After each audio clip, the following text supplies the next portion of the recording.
তোমরা তাদের বিরুদ্ধে যুদ্ধ কর ফিতনার শিরক অবসান না হওয়া পর্যন্ত এবং দিন পরিপূর্ণরূপে আল্লাহর জন্য নির্দিষ্ট না হওয়া পর্যন্ত। সূরা আনফাল ৩৯:১১। ফিতনার সময়ে বেশি বেশি দুআ করা। বিপদাপদ ও ফিতনা থেকে বেঁচে থাকার জন্য দুআ একটি উত্তম মাধ্যম। আর ফজিলত এই যে, আকাশ থেকে মুসিবত আসার সময় আর সাথে সাক্ষাৎ হয়। ও মুসিবত আকাশে পরস্পর ঝগড়ায় লিপ্ত হয়। আকাশ থেকে মুসিবত নাজিল হতে চায়, আর তাকে বাধা দেয়। মুসিবতের সময় এই পড়তে হবে। হে আল্লাহ, আপনি আমাকে এই বিপদে বিনিময় প্রদান করুন এবং এর পরিবর্তে উত্তম বস্তু দান করুন। যে কেউ এই পাঠ করবে আল্লাহ তাকে বিনিময় প্রদান করবেন এবং মুসিবতের স্থলে উত্তম বস্তু দান করবেন। করার অন্যতম আদব হল কবুল হওয়ার সময় ও মাধ্যম অনুসন্ধান করা এবং কবুল না হওয়ার কারণসমূহ থেকে বিরত থাকা, যেমন হারাম খাওয়া, দিনের কাজে গাফেল থাকা ইত্যাদি। ১২। ফিতনার সময় ধৈর্য ধারণ করা। মুমিন ব্যক্তির সকল কাজই ভালো। কল্যাণ অর্জিত হওয়ার সময় যদি শুকরিয়া আদায় করে তবে তার জন্য ইহাই ভালো। আর বিপদাপদের সময় যদি ধৈর্য ধারণ করে তাও তার জন্য ভালো। যেমন আল্লাহ তাআলা বলেন, নিশ্চয়ই ধৈর্যশীলদের প্রতিদান পরিপূর্ণরূপে প্রদান করা হবে। সূরা জুমার ১০ হাদিসে এসেছে মুমিন ব্যক্তি সব সময় মুসিবতের মধ্যে থাকে। পরিণামে সে আল্লাহর সাথে নিষ্পাপ অবস্থায় সাক্ষাৎ করে। ১৩। ফিতনার সময় দ্বীনের জ্ঞানার্জনের প্রতি গুরুত্ব প্রদান করা। দ্বীনের সঠিক জ্ঞান অর্জনই ফিতনা থেকে মুক্তি পাওয়ার একমাত্র উপায়। রাসূল সাল্লাল্লাহু আলাইহি ওয়াসাল্লাম বলেন, আল্লাহ যার কল্যাণ চান তাকে দ্বীনের জ্ঞান দান করেন। ১৬। দ্বীনের জ্ঞান অর্জনের সাথে সাথে শত্রুদের চক্রান্ত, পরিকল্পনা ও তাদের অবস্থার সম্পর্কেও সম্যক ধারণা রাখতে হবে, যাতে তাদের অনিষ্টতা থেকে বাঁচার জন্য সতর্ক অবলম্বন করা যায়। ১৪। স্বস্তি ও আশার বাণী প্রচার করা। মুমিনদের দুটি কল্যাণের একটি অবশ্যই অর্জিত হবে। একটি শাহাদাত ও অপরটি বিজয়। আল্লাহ তাআলা বলেন, হে নবী, আপনি তাদেরকে জিজ্ঞেস করুন, তোমরা কি আমাদের ব্যাপারে দুটি কল্যাণের একটির অপেক্ষায় আছো? আমরাও তোমাদের ব্যাপারে অপেক্ষায় আছি যে, হয়তো আল্লাহ তোমাদেরকে নিজের পক্ষ থেকে অথবা আমাদের হাতে শাস্তি প্রদান করবেন। সুতরাং তোমরা অপেক্ষায় থাক, আমরাও তোমাদের সাথে অপেক্ষা করতে থাকব। সূরা তাওবাহ ৫২।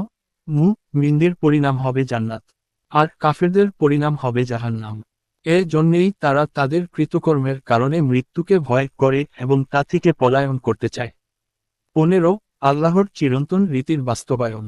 মুমিন ব্যক্তি বিশ্বাস পোষণ করবে যে, বিশ্ব সৃষ্টি ও পরিচালনায় মহান আল্লাহর কতিপয় নীতিমালা রয়েছে যা কখনো পরিবর্তন হবে না। যেমন আল্লাহ বলেন, তারা কেবল পূর্ববর্তীদের দশারই অপেক্ষা করছে। অতএব আপনি আল্লাহর বিধানে কোন পরিবর্তন পাবেন না এবং আল্লাহর রীতি নীতিতে কোন রকম বিচ্যুতিও পাবেন না। সূরা ফাতির ৪৩। আল্লাহ তাআলার এ সকল রীতি নীতির মধ্যে থেকে অন্যতম নীতি হল, ১. সত্য ও মিথ্যার মাঝে কিয়ামত পর্যন্ত লড়াই চলতে থাকবে। আমাদের পিতা আদম জান্নাত থেকে বের হয়ে আসার পর থেকে এ লড়াই শুরু হয়েছে। আদম ও তার মুমিন সন্তানগণ পুনরায় জান্নাতে প্রবেশ না করা পর্যন্ত লড়াই অব্যাহত থাকবে। আল্লাহ তাআলা বলেন, ইহা এই জন্য যে, আল্লাহ তাআলা যদি চাইতেন তাহলে তাদের কাছ থেকে প্রতিশোধ নিতেন। কিন্তু আল্লাহ তা না করে একজনকে অন্যজনের মাধ্যমে পরীক্ষায় ফেলে থাকেন। সূরা মুহাম্মদ ৪:২। আমাদের পূর্বে অনেক নবী রাসূল ও নেককার লোকদেরকে ফিতনায় ফেলে পরীক্ষা করা হয়েছে। ইয়াহা ও জাকারিয়া কে হত্যা করা হয়েছে। মুসা, ঈসা ও মুহাম্মদ সাল্লাল্লাহু আলাইহি ওয়াসাল্লামকে কষ্ট দেয়া হয়েছে। বেলাল কে শাস্তি দেয়া হয়েছে। হামজা কে হত্যা করা হয়েছে এবং তার কলিজা বের করে চিবিয়ে খাওয়া হয়েছে। অথচ তিনি ছিলেন শহীদদের নেতা। আল্লাহ বলেন, মানুষেরা কি ধারণা করে যে, তাদেরকে এ কথা বলাতে ছেড়ে দেয়া হবে যে, আমরা ঈমান এনেছি এবং তাদেরকে পরীক্ষা করা হবে না। আমি তাদের পূর্ববর্তীদেরকে পরীক্ষা করেছি, যাতে আল্লাহ সত্যবাদীদেরকে জানতে পারেন এবং ইহাও জানতে পারেন যে, কারা মিথ্যাবাদী। সূরা আনকাবুত ২-৩। মুমিনকে তার ঈমান অনুযায়ী পরীক্ষা করা হয়। অর্থাৎ যার ঈমান যত মজবুত, তার পরীক্ষাও তত বড় ও কঠিন হয়ে থাকে। মানুষের মাঝে নবীদের পরীক্ষা সবচেয়ে কঠিন হয়ে থাকে। অতঃপর পর্যায়ক্রমে অন্যদের পরীক্ষা নেওয়া হয়। 3. আল্লাহর রীতিনীতির মধ্যে হতে অন্যতম নীতি হল, আল্লাহ কোন জাতির অবস্থা ততক্ষণ পর্যন্ত পরিবর্তন করেন না যতক্ষণ না তারা তাদের নিজেদের অবস্থার পরিবর্তন করে। সূরা রা 11। মানুষের আভ্যন্তরীণ অবস্থা পরিবর্তনের সাথে সাথে আল্লাহ তাদের বাহ্যিক অবস্থা পরিবর্তন করে দেন। মানুষ যখন আভ্যন্তরীণ অবস্থা ভালো করে নেয় তখন আল্লাহ তাদের বাহিরের অবস্থাও ভালো করে দেন। পরিশেষে আল্লাহর কাছে সকল প্রকার ফিতনা থেকে আশ্রয় চাই। আমিন।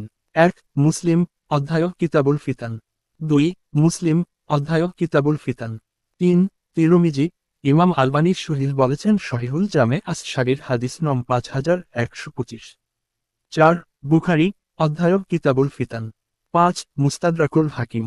ইমাম ইবনে হাজার বলেন হাদিসের সনদটি বুখারীর শর্ত অনুযায়ী ফাতহুল বারী 12/55। 6. বুখারী অধ্যায় কিতাবুল ফিতান। 7. জামুল বুলদান 3/414। 8. মিনহাজুস সুন্নাহ 2/224। 9.